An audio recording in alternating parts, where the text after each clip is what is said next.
Welcome అండి. So ఇప్పుడు మనం మాట్లాడుకోపోయేది ఏంటంటే ఇండియాలో మోడీ సపోర్ట్ గురించి ఇక్కడ ఒక హిందువులు ఎలా మోడీకి సపోర్ట్ చేస్తున్నారన్న దాని గురించి ఆర్టికల్ ఉంది. కానీ ఇందులో మనకు అంతర్లీనంగా తెలిసేది ఏంటంటే మన సమాజం ఎలా మతపరంగా విడిపోతుంది అన్నదే ఇక్కడ మనకి ఈ ఆర్టికల్ ద్వారా తెలుస్తుంది. సో ఆ కోణాన్ని నేను మీకు చెప్పే ప్రయత్నం చేస్తున్నాను. ఈ ఆర్టికల్కి సంబంధించిన డిస్క్రిప్షన్ని నేను మీకు లింక్ని డిస్క్రిప్షన్లో ఇస్తాను. సో మీరు అక్కడికి వెళ్ళి పూర్తిగా ఈ ఆర్టికల్ చదవచ్చు. ప్యూ రీసెర్చ్ సెంటర్ ఇది ఈ మధ్య బాగా ఫేమస్ అయిందండి. వీళ్ళు రకరకాల రీసెర్చెస్ చేశారు, రకరకాల సర్వేస్ చేశారు ప్రపంచవ్యాప్తంగా అనేక దేశాల్లో. సో ఇండియా కూడా ఆ దేశాల్లో ఒకటి. వీళ్ళు చేసిన ఒక సర్వే ప్రత్యేకంగా బీజేపీ వాళ్ళు అధికంగా వాడతారు. ఏంటంటే అది రిలీజియన్ పరంగా హిందువులు తక్కువ అవుతున్నారు అన్నది చెప్పుకుంటూ వచ్చారు. రకరకాలుగా దాన్ని మిస్ఇంటర్ప్రిట్ చేస్తూ వచ్చారు. ఆ రీసెర్చ్ గురించి కూడా తర్వాత మీకు చెప్తాను. బట్ ఫస్ట్ ఈ ఆర్టికల్ నాకు ఇంట్రెస్టింగ్ అనిపించింది. చదివిన తర్వాత I wanted to convey my opinion about this article. So that's why I'm recording this and I'm going to upload it in YouTube. Okay, ఈ ఆర్టికల్ వచ్చేటప్పటికి August 5th, 2021 పోస్ట్ చేశారండి. Title ఏంటంటే in India Hindu support for Modi's party varies by region and it's tied to beliefs about diet and language. So ఇక్కడ ఏం చెప్తున్నారంటే in India భారతదేశంలో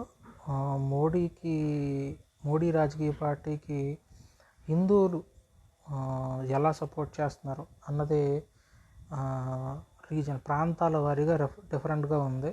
కొన్నిసార్లు నమ్మకాలు అవ్వచ్చు, కొన్నిసార్లు తినే తిండి అవ్వచ్చు, కొన్నిసార్లు భాష అవ్వచ్చు. వీటి ఆధారంగా చెప్పబడిందని చెప్పి జొనాథన్ ఎవాన్స్ అని చెప్పి ఆయన రాశారు. సో దీని గురించి మనం ఒకసారి చూద్దామండి.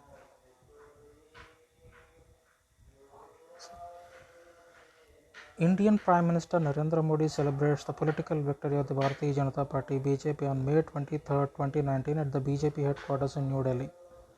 ఇక 2019లో బీజేపీ విన్ అయిన సందర్భంలో తీసిన ఫోటో అండి. May 23, 2019 వీళ్ళు ఎలక్షన్స్ గెలిచినప్పుడు తర్వాత ఫోటో అనమాట ఇది. India's ruling party the Bharatiya Janata party BJP, ఇక్కడ నుంచి బీజేపీ అని అంటాను, భారతీయ జనతా పార్టీ వచ్చినప్పుడల్లా, in some times set to prioritize Hindu interests. Hindus were the religious groups most likely to say they voted for BJP in the country's most recent parliamentary election. But there are vast differences in how Hindus from different regions voted, according to a recent Pew Research Center survey of nearly 30,000 Indian adults. These regional political differences are connected to Hindu attitudes on a range of issues including language, diet, and religious observance. So ఇక్కడ చెప్తుంది ఏంటంటే ఈ BJP పార్టీకి సంబంధించి ఎక్కువగా వీళ్ళు focus చేసేదంతా హిందూ ఓట్ల గురించి ఫోకస్ చేస్తున్నారు అనేసి ఇక్కడ డైరెక్ట్గా చెప్తున్నాడు. మోస్ట్ లైక్లీ అక్కడ అన్నంలోనే అక్కడ అర్థమవుతుంది హిందువుల్లో మ్యాక్సిమం బీజేపీకే ఓటు వేస్తున్నారన్న విషయాన్ని ఇక్కడ చెప్తున్నారండి. పార్లమెంట్ ఎలక్షన్లో కూడా జరిగింది అదే అని చెప్పారు ఆయన. సో ఇందులో ఈ ఓట్లు వేసే పద్ధతిలో వీళ్ళొక సర్వే చేశారు. 30,000 మంది పైన, దాదాపు 30,000 మంది వీళ్ళకి సర్వే చేసి కొన్ని విషయాలు తెలుసుకున్నారు.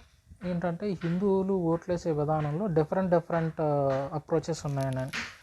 అందులో మొదటిది ఏంటంటే భాష, తర్వాత మన ఆహారపు అలవాటు, మూడోది రిలీజియస్ అబ్జర్వెన్స్ అని అక్కడ చెప్పినప్పుడు మతపరమైన భావనలు. వీటిని దృష్టిలో పెట్టుకొని మనకి ఇదంతా జరిగిందని ఈ సర్వేలో విషయాలు వెళ్ళడాన్ని చెప్పారు. ఇక్కడ కనుక మీరు గమనిస్తే Hindus in southern India far less likely to support Modi's BJP. Southern ఇండియాలో బీజేపీకి తక్కువ సపోర్ట్ వస్తుంది అన్నట్టుగా చెప్పారండి. మీకు ఒక చార్ట్ ఇచ్చారు. చార్ట్లో ఎంత శాతం మంది బీజేపీకి సపోర్టెడ్గా ఉన్నారని. ఇందులో కనుక చూస్తే సౌత్ ఇండియా 19% ఉంటే వెస్ట్ ఇండియాలో 56% ఉన్నారు, ఈస్ట్ ఇండియాలో 46%, నార్త్ ఈస్ట్లో 73%, సెంట్రల్లో 65%, నార్త్లో 68%. సో ఎక్కువగా హిందూస్ మెజారిటీలో ఎక్కువ మంది హిందూస్ని ఎక్కువ పాలరైజ్ చేసింది ఎక్కడ అంటే నార్త్ ఇండియా, సెంట్రల్ ఇండియాలో అండి. నార్త్ అని ఇక్కడ అన్నారు, సెంట్రల్ అంటే దీన్ని కలిపారు, ఉత్తరప్రదేశ్ని, మధ్యప్రదేశ్ని, ఛత్తీస్గఢ్ని కలిపి సెంట్రల్ అన్నారు. రాజస్థాన్ని, పంజాబ్ని, హర్యానాని, తర్వాత జమ్మూ కాశ్మీర్ని, ఢిల్లీని, ఇదంతా కలిపి నార్త్ ఇండియా అన్నారు. వెస్ట్కి వచ్చేటప్పుడు గుజరాత్, మహారాష్ట్రలని కలిపి వెస్ట్ అన్నారు. బహుశా గోవా కూడా ఇందులోకి వస్తుంది. ఈస్ట్ అంటే జార్ఖండ్, ఒరిస్సా, పశ్చిమ బెంగాల్, ఇవి బహుశా ఇందులోకి వస్తాయి. తర్వాత బహుశా ఉత్తరప్రదేశ్ కూడా, ఉత్తరాఖండ్ కూడా అని చెప్పడం మర్చిపోయాను. బహుశా ఉత్తరాఖండ్ నార్త్ ఇండియాలో ఉండేదేమో, మరి ఎందుకు సెంటర్లో పెట్టారో తెలీదు.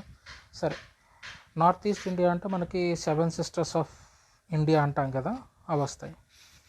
సౌత్ అంటే మనకి ఆంధ్రప్రదేశ్, తెలంగాణ, తమిళనాడు, కేరళ, కర్ణాటక, మళ్ళీ కొన్ని కేంద్రపాలిత ప్రాంతాలు కలిపి సౌత్ ఇండియా అని. ఇందులో తక్కువ సౌత్లోనే ఉందని, దానికి కారణం కూడా తర్వాత చెప్పారు. ఈ సర్వే ఎప్పుడు కండక్ట్ చేశారు అంటే నవంబర్ 17, 2019 నుండి మార్చి 23, 2020 వరకు ఈ సర్వేని కండక్ట్ చేశారంటే. అంటే దాదాపుగా నవంబరు, డిసెంబరు, జనవరి, ఫిబ్రవరి, మార్చి 5 నెలల పాటు ఈ సర్వే జరిగిందండి. సో ఈ 5 నెలల సమయంలో రమారమే 6 నెలలు వేసుకోండి, 5 నెలలు ప్లస్ కొద్ది రోజులు అటు ఇటుగా ఉంది, ఒక 6 నెలల పాటు ఈ సర్వే జరిగింది. సో అందరూ పెద్దవాళ్ళని తీసుకుని దీన్ని చేశారనమాట. సో తర్వాత దాని మెథడాలజీ చూడాలంటే ఎలా వెళ్ళాలని ఇప్పుడు చెప్పారు.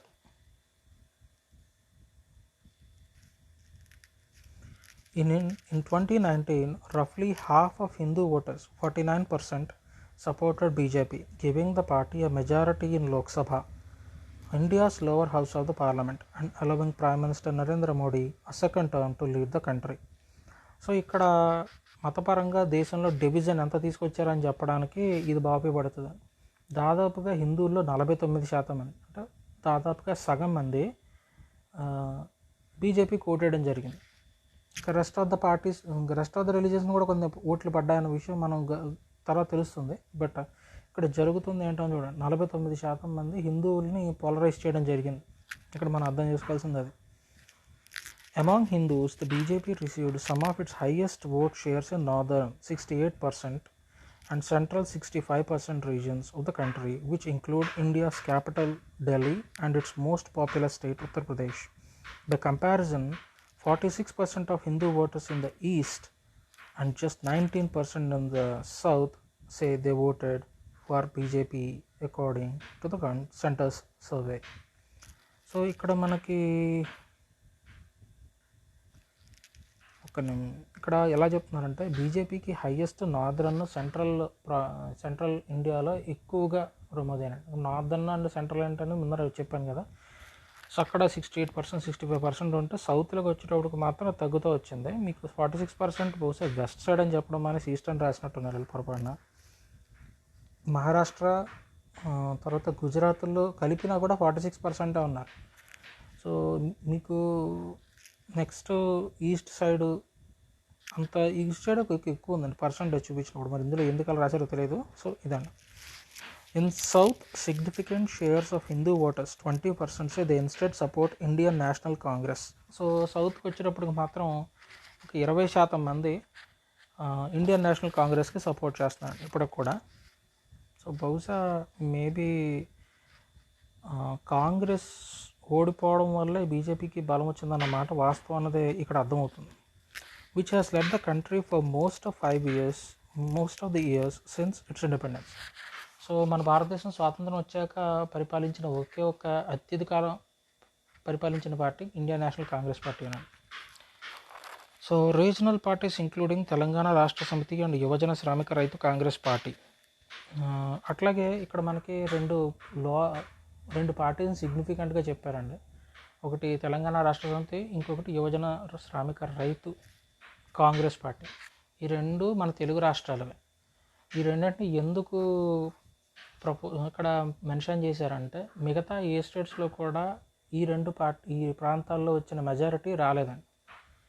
కర్ణాటక కానీ, కేరళ కానీ, తమిళనాడులో కానీ there is a huge difference between the people who voted in Andhra Pradesh and Telangana to the rest of the south India. So they are the juggernauts next to BJP అని చెప్పొచ్చు. ఇంక్లూడింగ్ మన ఎంటైర్ ఇండియన్ పొలిటికల్ స్పెక్ట్రంలో కూడా political జగర్నాట్స్గా చెప్పాలనుకుంటే BJP తర్వాత ఆ range political జగర్నాట్స్ ఈ రెండు ప్రాంతాల్లోనే ఉన్నారు. ఎందుకంటే మిగతా రాష్ట్రాల్లో బొటాబొటినే ఎవడైనా వచ్చాడు.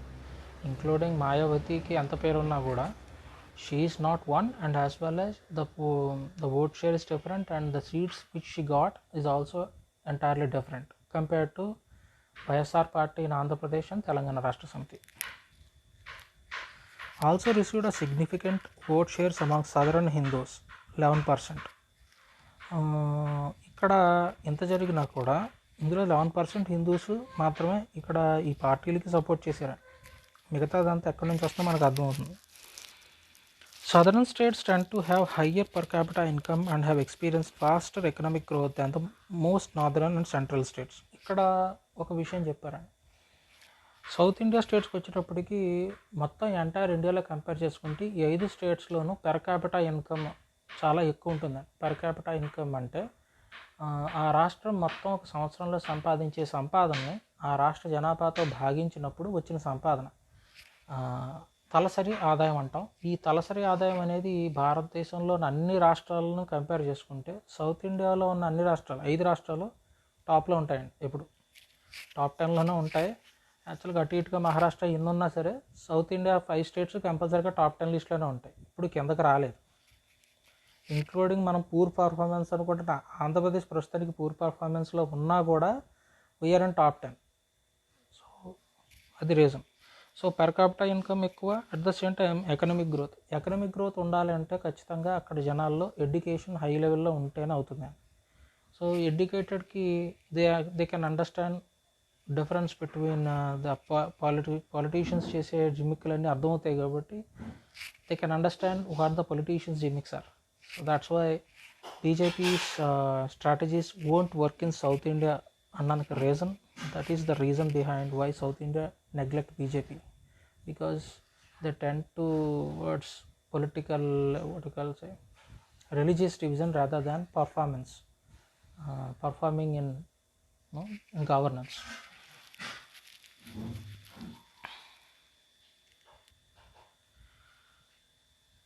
Differences in voting patterns between southern Hindus and those who live in the northern and central regions are a part of broader regional differences among Hindus in India. So ఇక్కడ చెప్తున్నారండి, సదరన్ సైడ్ ఉన్న హిందూస్కి, నార్దరన్ side, central side ఉన్న హిందూస్కి reason వైజ్గా ఉన్న difference ఒక కారణం అండి. For example, Hindu Nationalist sentiments appear to have a smaller foot hold in the south. Nationally, 64% Hindus in India say being a Hindu is very important to being truly Indian. But while this share is higher as 83% in central region, it falls to 42% in the south. So ఇక్కడ ఏం చెప్తున్నారంటే, ఈ హిందువులకు సంబంధించి Nationalist sentiment అంటే జాతీయవాద దృక్పథం అనేది, జాతీయవాదం అనొచ్చు అనుకుంటా, జాతీయవాదం అనలేం, ఒక రకంగా జాతీయవాదం అనొచ్చు. సో అది 64% ఎంటైర్ హిందూస్లో ఉంటే, ఒక్క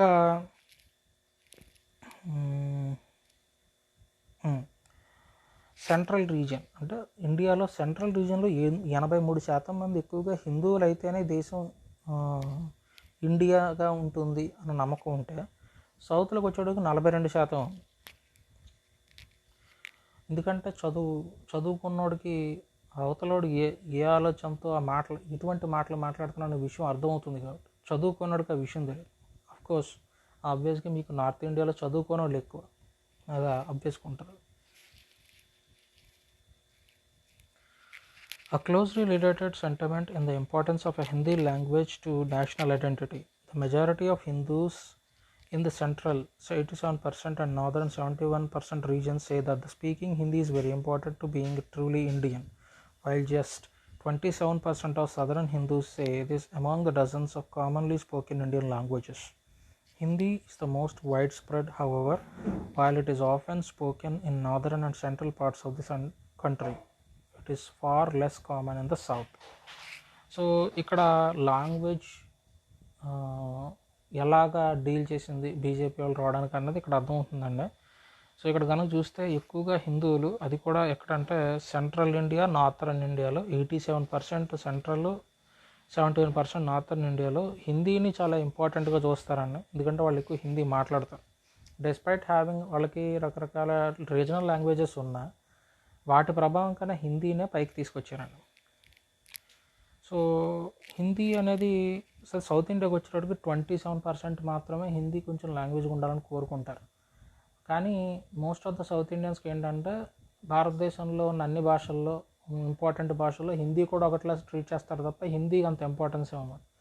కారణం ఏంటంటే ఈ సౌత్ ఇండియాలో ఉన్న 5 స్టేట్స్లోనూ ఆయా భాషలకు ఇంపార్టెన్స్ ఉందండి. తెలంగాణ, ఆంధ్రప్రదేశ్కి తెలుగు ఎంత ఇంపార్టెంటో తమిళనాడుకి తమిళం, కేరళకి మలయాళం, కర్ణాటకకి కన్నడం అంత ఇంపార్టెంట్. ఎందుకంటే ఇక్కడ ఉన్న కల్చర్కి ఆ భాషతో సంబంధం ఉంది కాబట్టి. సో అవతల నార్త్ ఇండియాలో the problem in the North India is they don't respect their language that much, their regional language, not Hindi. For example, let us just say Gujarat and Maharashtra have Marathi and Gujarati. Gujarat and Maharashtra have Gujarati and Marathi.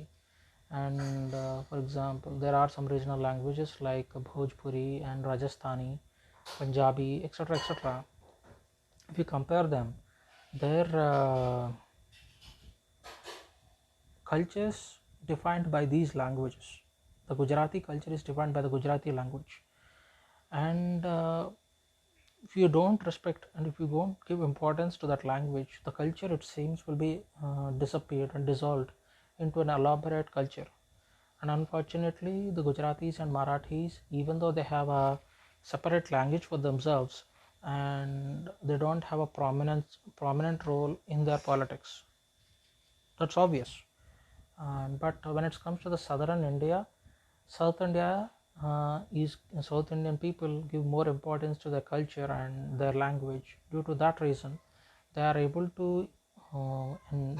to express their opinions in the political spectrum as well with regard to their culture, and which help them to grow even better, because the people will have much more voice and have much more democratic voice compared to the northern Indians. That itself shows that how the North Indian political spectrum dissolved and how the culture got killed in the process of unifying the country. So Gujarat might have a great culture, but due to the dominance of Hindi, they lost their culture.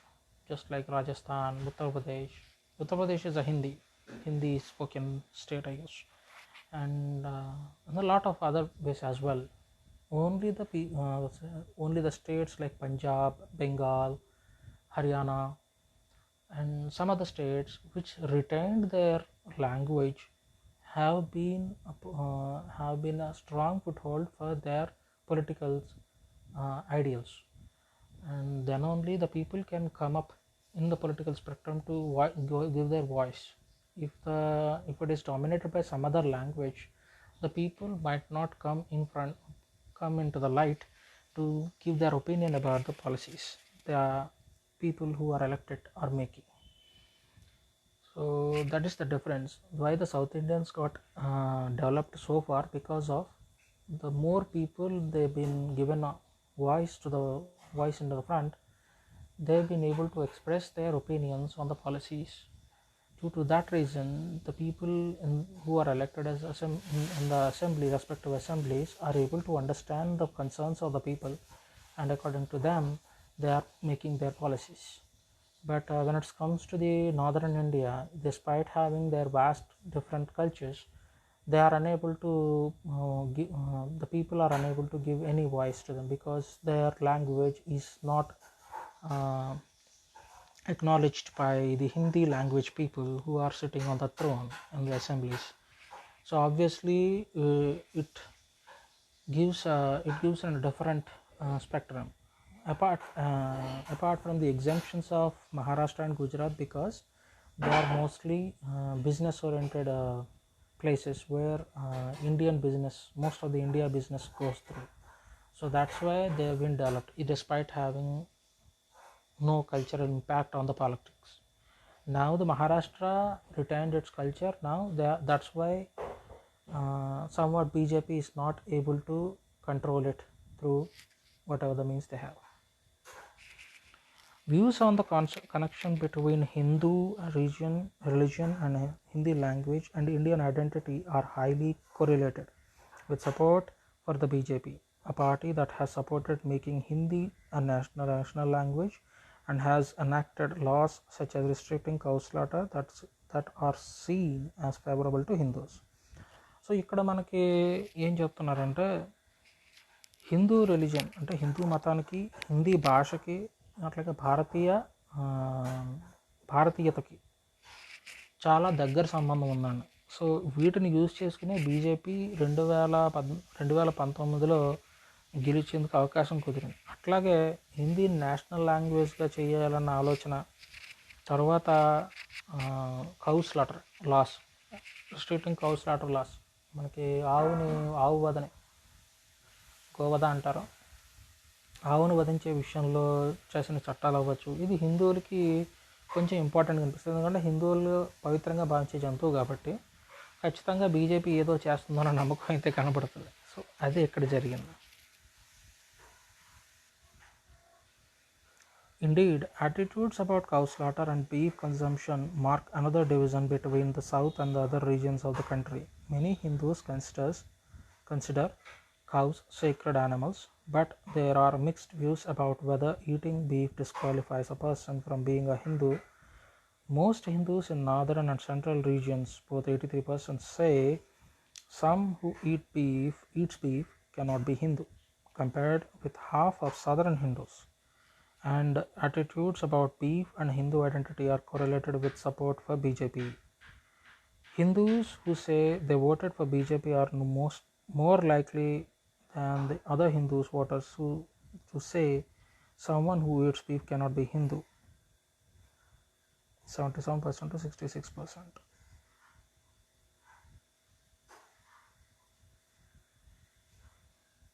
So ఇక్కడ మనకు ఒకటి చెప్తున్నానండి, cow slaughter విషయంలో కొన్ని mixed views ఉన్నాయండి. North ఇండియాలో ఏంటంటే దాదాపుగా 83% మంది నార్థర్న్ అండ్ సెంట్రల్ రీజన్స్లో ఎవరైతే ఆవు మాంసం తింటారో వాళ్ళు హిందువులు కాకుండా ఉంటారు అనేసి నమ్మకం వాళ్ళకి గట్టిగా ఉంది. కానీ సౌత్ ఇండియాలో అది లేదా. So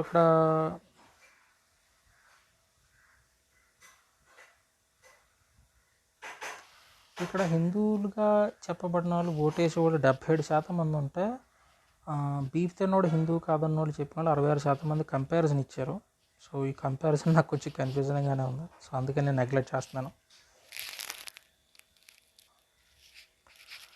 Southern Hindus also differ in their religious observance. For instance, while 92% of Hindus in the central region say religion is very important in their life, the share is substantially lowering among southern Hindus, 68%.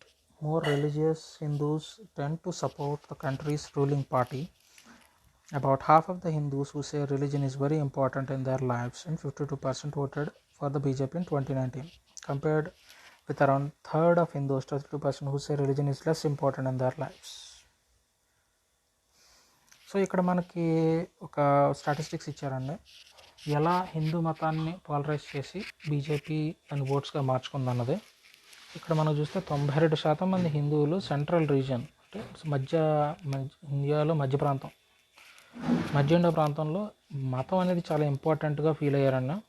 అట్లాగే south ఇండియాకి వచ్చేటప్పటికి మతం అనేది ఇంపార్టెంటే, 68% ఇప్పటికీ feel అవుతారు. కానీ సపోర్ట్కి వచ్చేటప్పటికి మాత్రం అది ఓట్స్ కింద మారలేదు. అట్లాగే half of the Hindus entire country పరంగా చూసుకుంటే 52% మంది దేశంలో బీజేపీ వినోడానికి కారణమయ్యారు.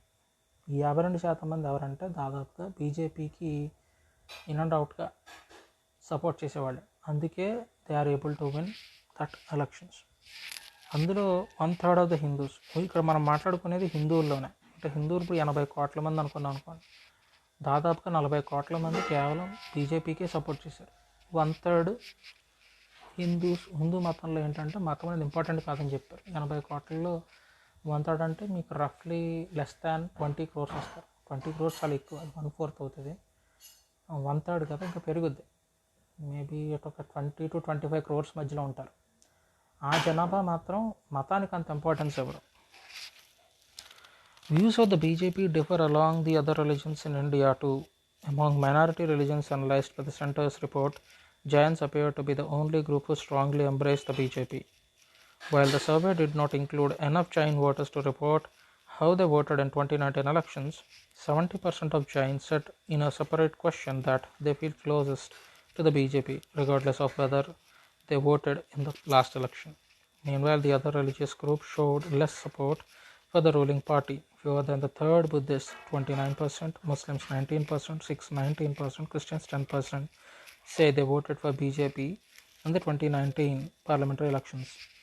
సో ఇక్కడ మనకి మిగతా మతాల్లోంచి కూడా బీజేపీకి కొంత సపోర్ట్ వస్తుందండి, కానీ అది చాలా సిగ్నిఫికెంట్ అని చెప్పడానికి కూడా కాదు, ఆ నెంబర్ చాలా ఎక్కువగానే ఉంది. సో బీజేపీకి వచ్చేటప్పటికి ఎక్కువ సపోర్ట్ చేసిన మైనారిటీ రిలీజన్ వచ్చి జైన్లాండ్. జైన్లు బీజేపీకి ఫుల్గా సపోర్ట్ కొన్నారండి. జైనుల తర్వాత మీకు బుద్ధిజంలో ఎక్కువగా బీజేపీకి సపోర్ట్ చేస్తున్నారండి, 29% వరకు. వాళ్ళ తర్వాత ముస్లింలు 19% మంది ముస్లింలు కూడా బీజేపీకి సపోర్ట్ చేస్తున్నారు. దాని తర్వాత సిక్కులు 19% మంది, తర్వాత క్రిస్టియన్స్లో కూడా 10% మంది బీజేపీకి సపోర్ట్ చేస్తున్నారు. సో ఇలాగా మిగతా మతాల నుంచి కూడా కొంత ఓట్ షేర్ని BJP లాక్కోగలిగింది. Many voters from the minority religions opted to vote for parties other than BJP or INC. For example, 14% of Buddhists say they voted for Bahujan Samaj Party (BSP), a national party focused on primarily on the welfare of lower caste and minority religions. 89% of Buddhists are members of scheduled caste. Support for regional parties is also tied to religion. For instance, 16% of Sikhs say they voted for Shiromani Akali Dal in 2019.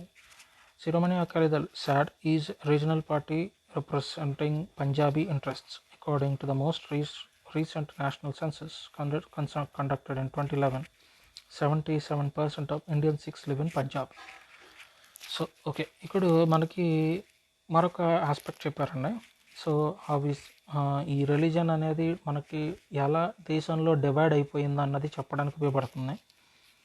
So మనకి minority religions ఏవైతే ఉన్నాయో అవి BJP, Indian National Congress కాకుండా వేరే పార్టీలకు కూడా support చేస్తున్నాయి. అందులో బుద్ధిస్టులు బీజేపీ తర్వాత ఎక్కువగా బుద్ధిస్టులు సపోర్ట్ చేస్తున్న పార్టీ బహుజన్ సమాజ్ పార్టీ అని, BSP అంటారు. దీనికి మాయావతి గారు నాయకత్వం వహిస్తారు. దేశం మొత్తం మీద 14% మంది బుద్ధిస్టులు బహుజన్ సమాజ్ పార్టీని ముందుకు నిలుపుతున్నారు. ఇక్కడ మనం అర్థం చేసుకోవాల్సింది ఏంటంటే BSPని బీజేపీకి టైర్ 2 పార్టీ కింద అనుకుంటారండి. అంటే బీజేపీకి సపోర్టెడ్ పార్టీగానే చూస్తున్నారండి చాలా వరకు నేషనల్ పాలిటిక్స్లో. ఎందుకంటే మాయావతి గారి మీద ఉన్న కేసుల వల్ల ఆవిడేమీ పెద్దగా బీజేపీకి వ్యతిరేకంగా మాట్లాడతలేదు. ఆటోమేటిక్గా BSPలో ఉన్నది కూడా బీజేపీకే సపోర్ట్ వెళ్ళిపోతుందన్న మాటలు అయితే ఎక్కువగా వస్తున్నాయి.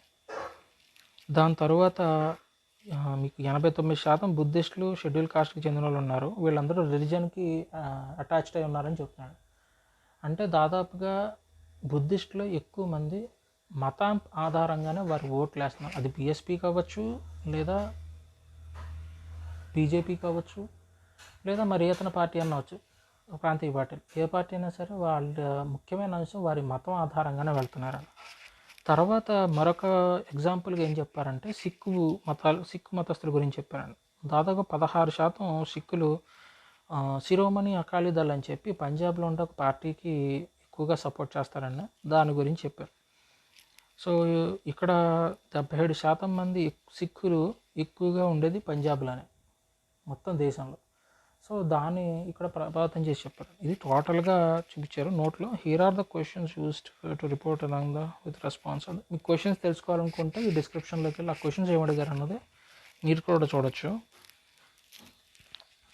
సో దానికి సంబంధించి జొనాథన్ ఎవాన్ గారి గురించి బయో ఉంది, ఆయన పోస్ట్ అవ్వచ్చు, ఈమెయిల్ అడ్రస్ అవన్నీ ఇచ్చారు. వాళ్ళు ఎవరికైనా ఇంట్రెస్ట్ ఉండి మాట్లాడుకోండి.